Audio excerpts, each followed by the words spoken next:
काल बाजारात गेले तेव्हा मस्त इथे पेरू दिसले, भाजीसुद्धा घ्यायची होती, भाजी घेतली आणि त्यासोबत इथे पेरूसुद्धा घेतले. तर पेरू खायला तर आवडतं, पण त्याच्या बिया सारख्या दाताखाली येतात, म्हणून म्हटलं आज त्याचा ज्यूस बनवूयात.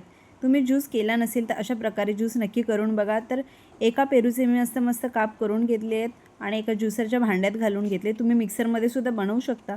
त्यामध्ये मी थोडासा चाट मसाला, चवीनुसार थोडंसं मीठ घालते आणि ते मी 2 चमचे मी साखर घालणार आहे.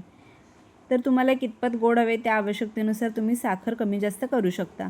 आणि ह्यामध्ये मी थोडं पाणी घालून घेणार आहे आणि मिक्सरला फिरवून घेणार आहे.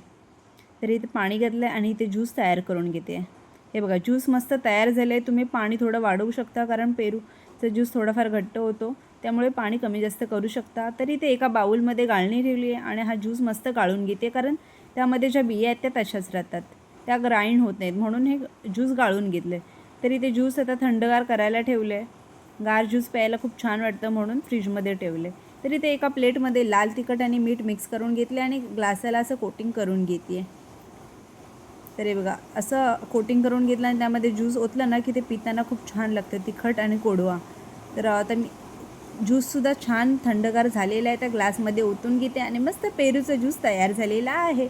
आता ज्यूस तर तयार झाले, सोबतच काहीतरी स्नॅक्स पाहिजे म्हणून थोडा फरसाण घेतला आणि चिरलेला कांदा घेतला, तो मिक्स करून घेतला आणि आमचं इव्हनिंग स्नॅक्स तयार झालेला आहे. कसं वाटलं कमेंट बॉक्समध्ये सांगा. तर इथे स्नॅक्ससाठी 2 माणसे तयार आहेत आणि उर्वीची तुम्ही रिॲक्शन बघू शकता, खूप एक्साईट असते ते असं काहीतरी ड्रिंक आणि असं काहीतरी चटपटीत खायला असेल तर. तर उर्वीचे पप्पा मस्त ज्यूस पिणार आहेत आणि त्यांना ज्यूस खूप आवडलेला आहे. तर पेरूचा ज्यूस कधी प्यायला नसेल तर ही रेसिपी नक्की ट्राय करा, तुम्हालासुद्धा नक्की आवडेल. माझ्या अशा फूड रेसिपी आणि आमचे मिनी ब्लॉग तुम्हाला कसे वाटतात कमेंट बॉक्समध्ये सांगा. नेक्स्ट व्हिडिओमध्ये पुन्हा भेटूया. चलो बाय बाय.